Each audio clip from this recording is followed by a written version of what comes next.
Namaskar. Today is a very special day. Today we are having a very special guest with us, and that is Mr. Ratan Khosa.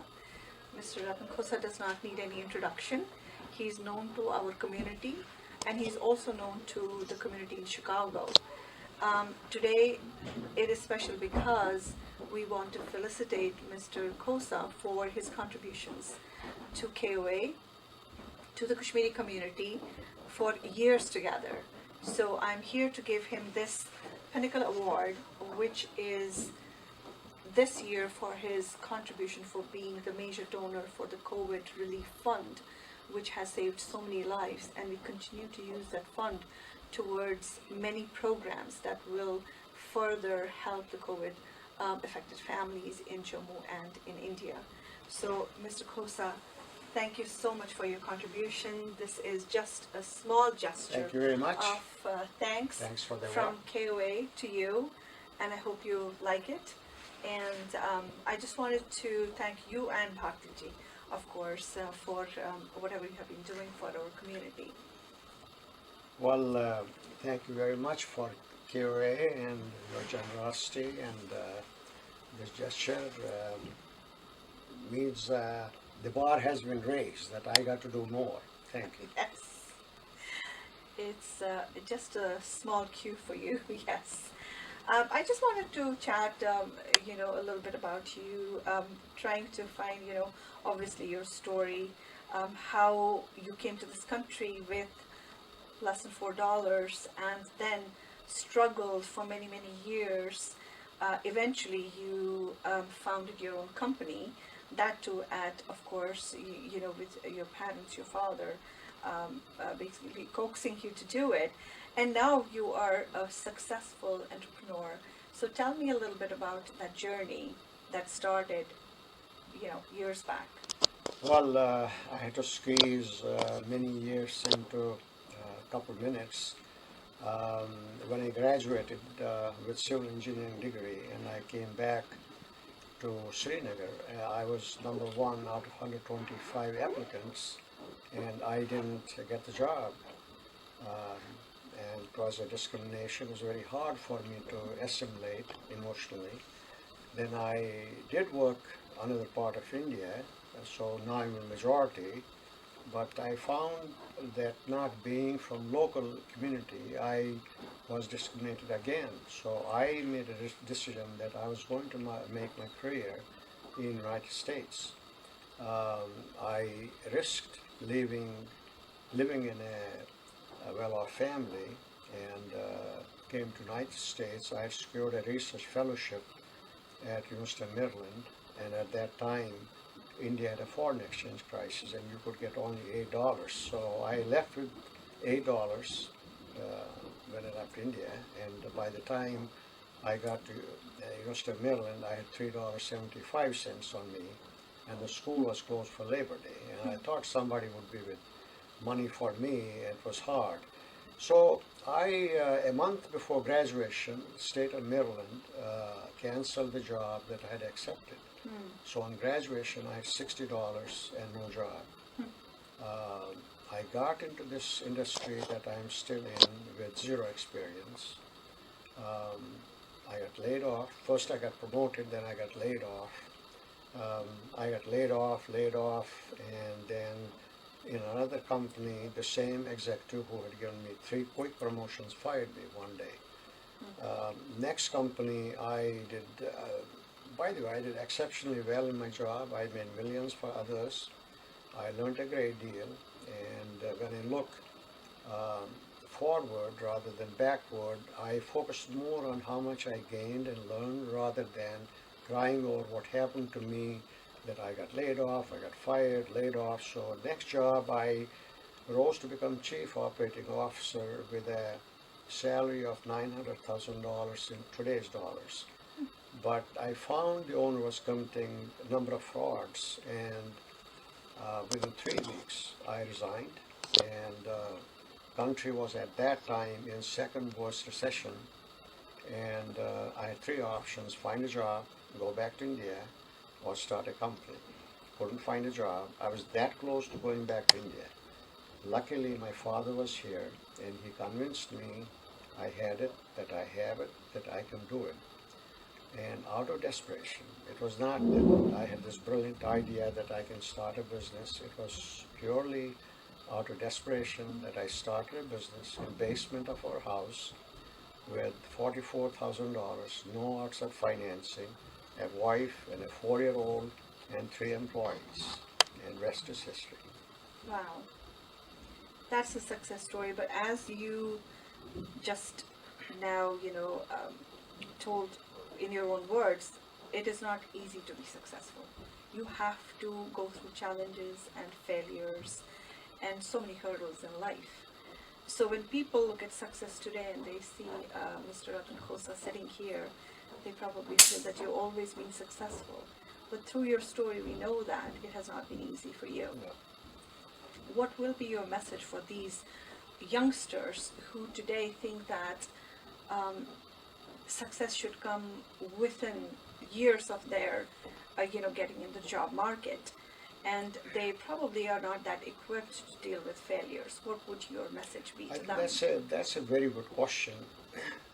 To start a business, like if IBM and Google had to set up a division and spend $200 million, that's a different story. But to do something like this, what I had to do is like jumping off a cliff, middle of the night, with blindfolded and hoping that there's safety net down below to catch you. And that's very dangerous.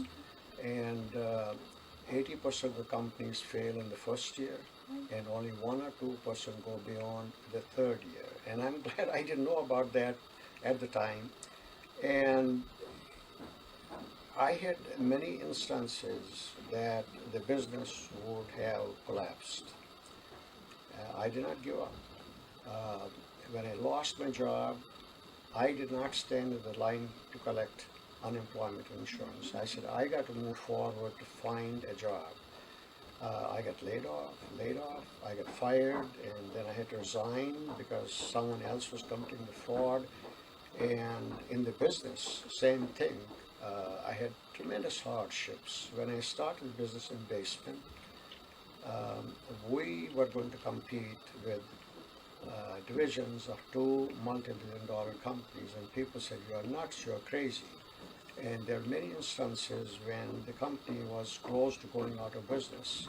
At the end of the day, it was the perseverance, working hard, believing in yourself, and of course managing the stress and focusing more on positives than the negatives, and have a faith in yourself. And that's the message I would give our youngsters, that have faith in yourself, perseverance, hard work, and the values. Like for example, ethics are extremely important in my company, and we're known, and I'm glad my son Neil, he's a chief operating officer, he's on the same mold, that we're known for the ethics. So have faith in yourself, hard work, perseverance, and the values, and never ever never give up. That's so wonderful. I think that all the youth who are listening, I think they should actually, go by the book, that what you've done, perseverance, pays. At the end of the day, it does pay. Interestingly, I just had a question about, when we were growing up, we had this, almost like a safety net, which, be it parents, be it neighbors, be it relatives, they used to look out for you. Right. After migration, unfortunately, we have lost a lot of it. And now we struggle to find good mentors. So what would your advice be in terms of, what I'm trying to say is that Kashmiri Pandits are doing remarkably well these days. They are, heading their CEOs, COOs of financial companies, of, IT companies and all that. In my opinion, I think networking is very important in our community. How would you advise us, KOA, or for that matter, any KP community, to develop that networking so that our youth who need advice, mentoring, how would we do about? How would we go about that? Well, again, a very important aspect of not only business to succeed in general. Before I answer that question, it's kind of awkward to talk about my childhood. When I was growing up, it was all about me. I was great in grades and great in sports, and parents took care of, and I had worked by the tail, and I said, I don't need anybody's help.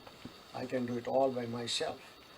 And as the time progressed, and I got discriminated twice in India, I came to this country and struggled.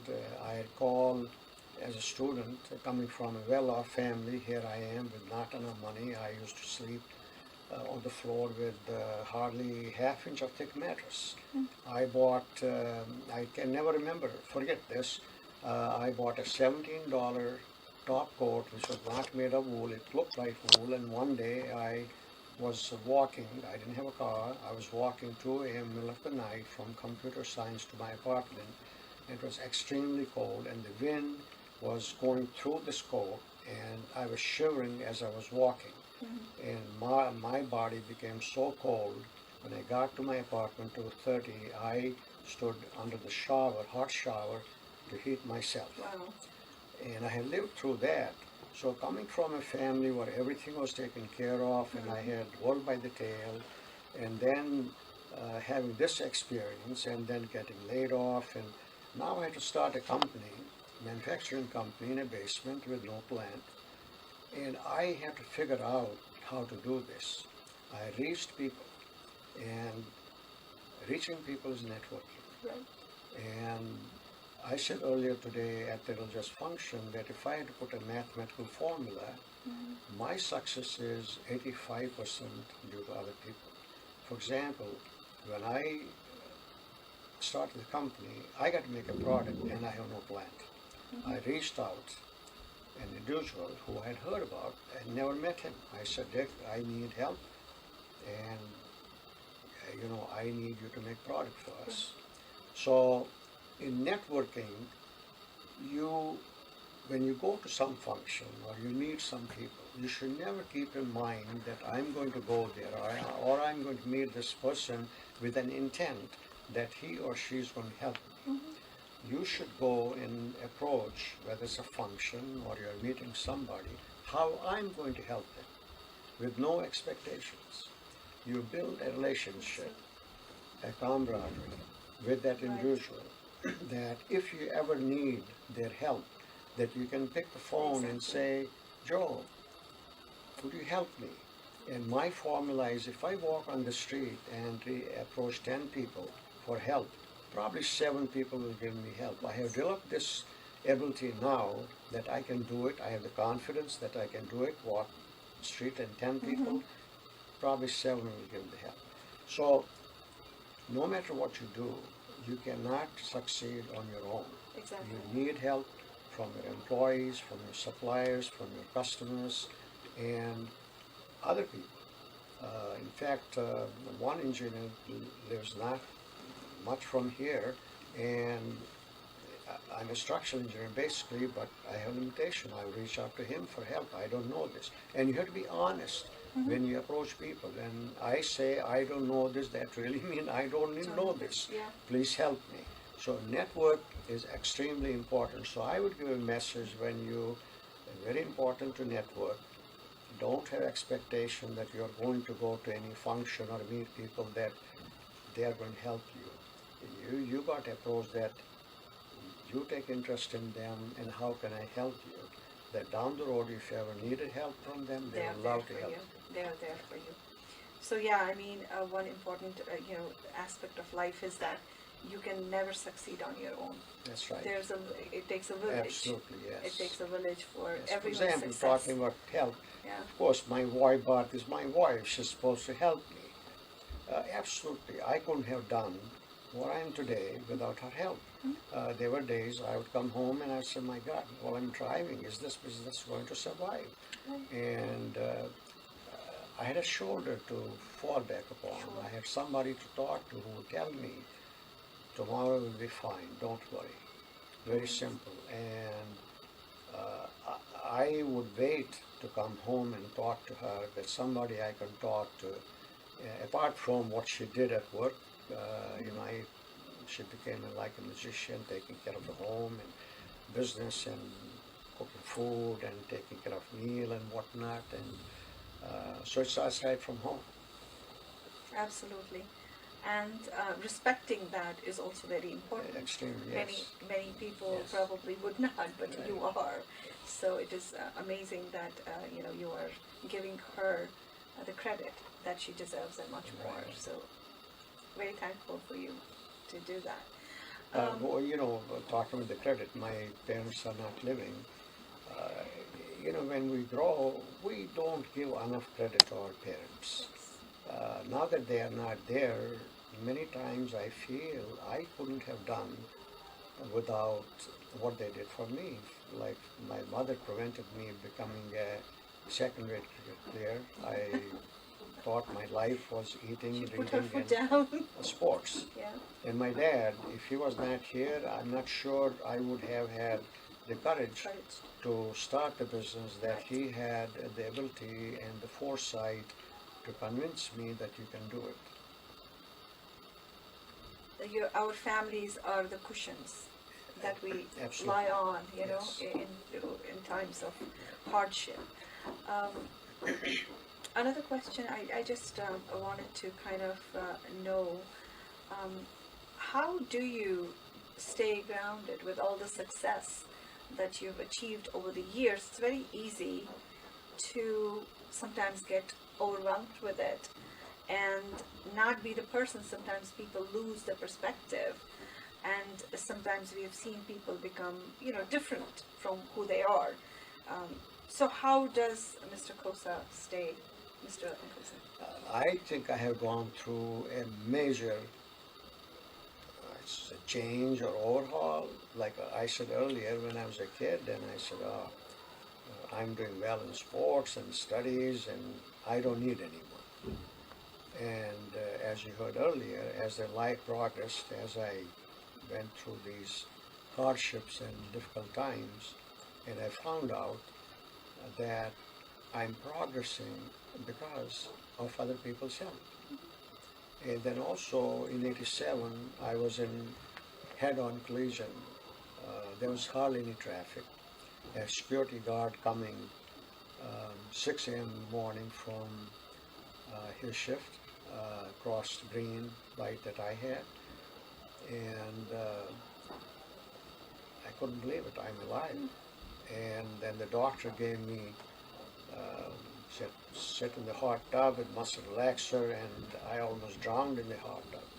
So when you go through that experience and you say, my goodness, I could have gone, I could have taken nothing with me. And I came to realize I have succeeded not totally because of me. I'm just a catalyst to make the things happen. Put the employees together to follow my vision, and when I'm in trouble, I seek help, and I come to conclusion I couldn't do much without great employees, customers. For example, Neil, our son, he's the chief operating officer. He has transformed. I call him Tech Guru. So I look at around me.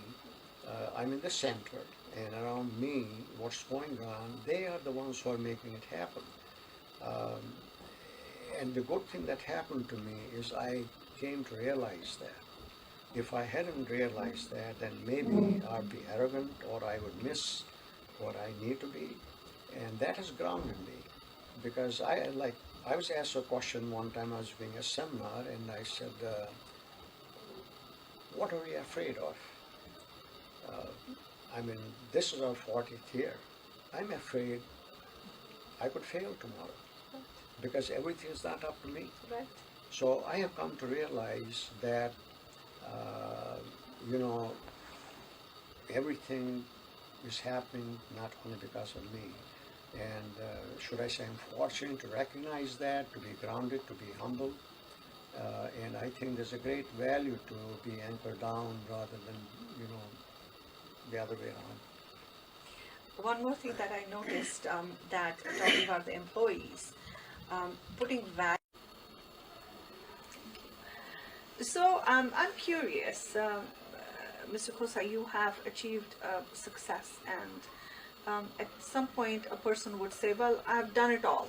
Let me relax. Let me go and go to the beach, and I've done it all. I've created this business for others, success.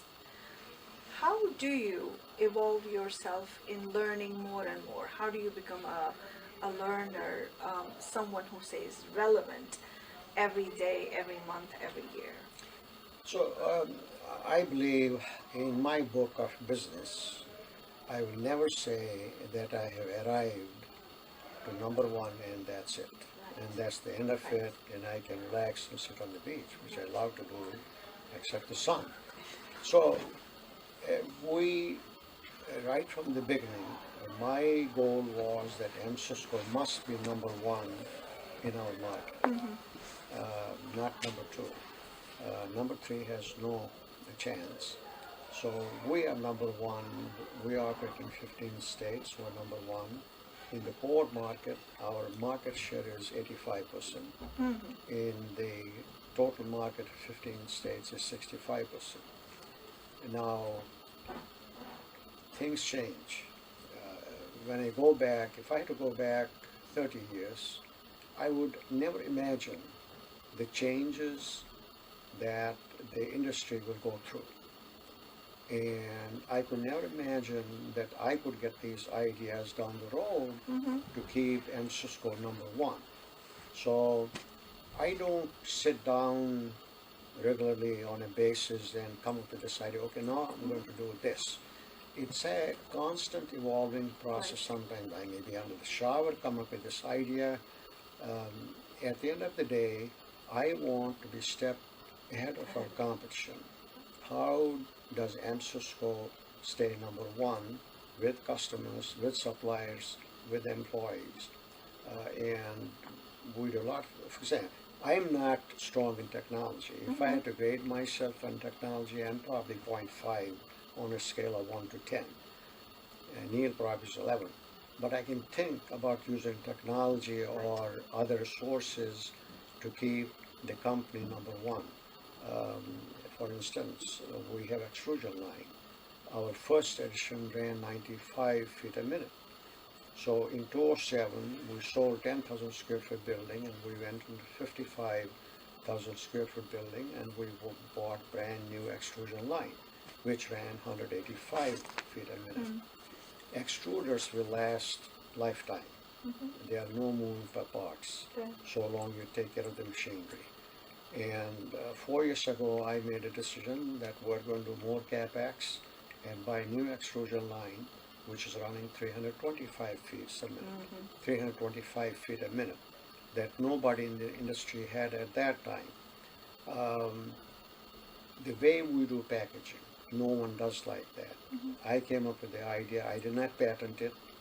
I came up with the idea, and it protects the quality of the product. For example, we have the highest quality in the industry. We have unannounced inspections twice a year, and generally we get 99.9. Recently we got 100 out of 100. That's not the only time. And we do so many things that other companies are not doing. And to be relevant, to stay ahead, it's not a one-day situation or one-year situation. It's a constant thing. What I'm driving, I'm sometimes thinking about ideas.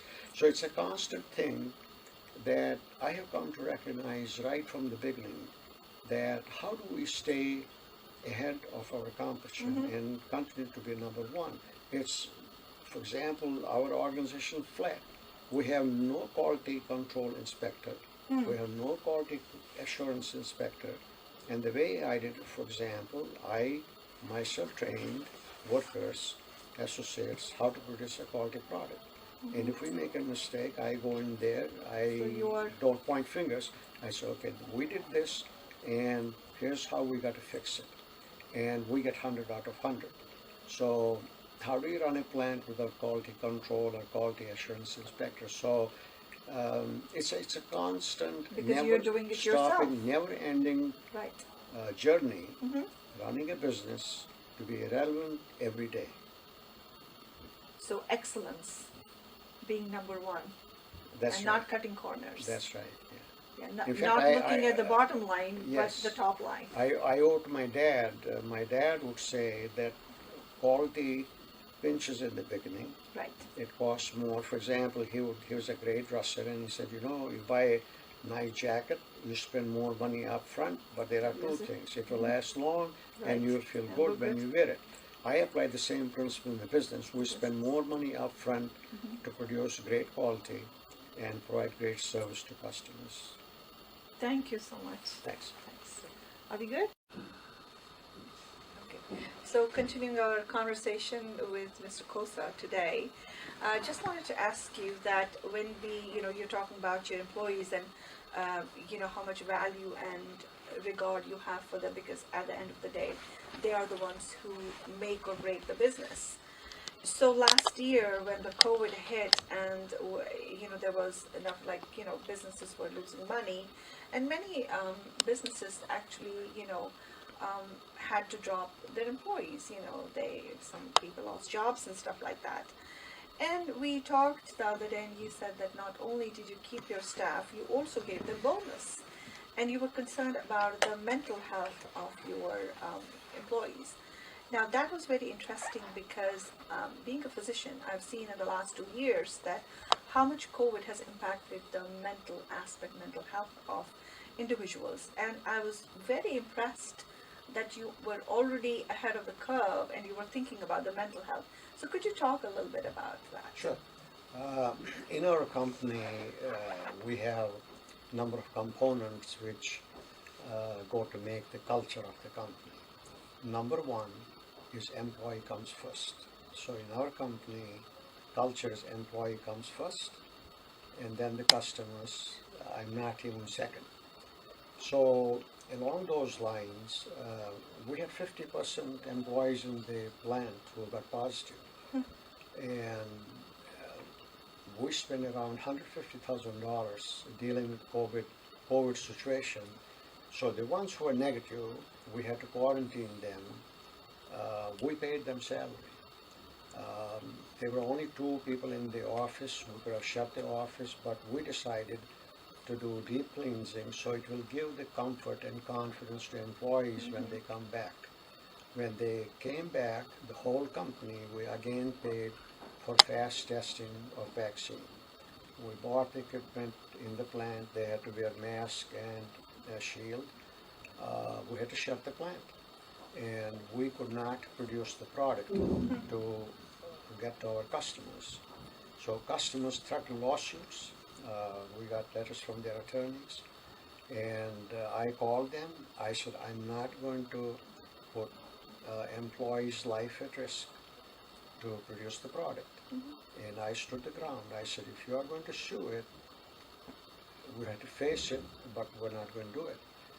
Interestingly enough, when first 5 employees came back to work, they worked 12 hours straight, 5 days, and produced the product. Same customer who shouted the most sent an email to Neil one day that we're so impressed with the company. If it was not for COVID, we would fly from Minnesota and take the whole company out for lunch. So instead of that, please buy lunch, because we can go out to a restaurant, please buy lunch and we're going to pay for them. And while this all was going on, me personally, I went through a lot of challenge, emotional challenge, a lot of stress, mental challenge, how to keep the company running while I'm not there. Right. And employees are making the product. Sometimes I felt it's selfish. I'm sitting in my home. And Neil was there, of course. I was worried about him and employees. Sometimes, obviously, I had to worry a little bit more about. I'm going to be open about it. And I did go to work in July, took precautions. And we always gave preference and we give a lot of attention. How do we keep our employees safe and healthy? And I'm very happy that they went half were positive, that at the end of the day they were all healthy. So as the time progressed, I did a lot of reading. I had to learn on the go. And personally, I feel a lot of challenge due to stress, due to emotional distress, I would say. And I felt the employees must be going through the same. So I had a meeting separately with the office, separately with the plant, and I said, look, I'm going through this challenge. You must be going through the same. It is okay if you're going through the same. So we introduced a policy, unwritten policy. I said, if you want to call your parents, your friends, do that. If you want to see a movie during working time, do that. Our office is by the lake. We own that land.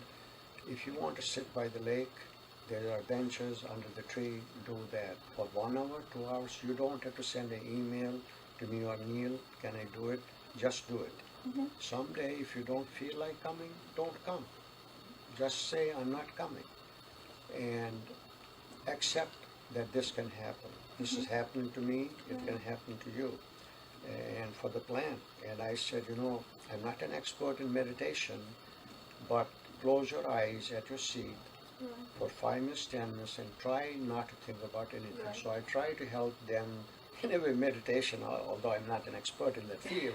And then we did this so in different meetings as I was getting these ideas.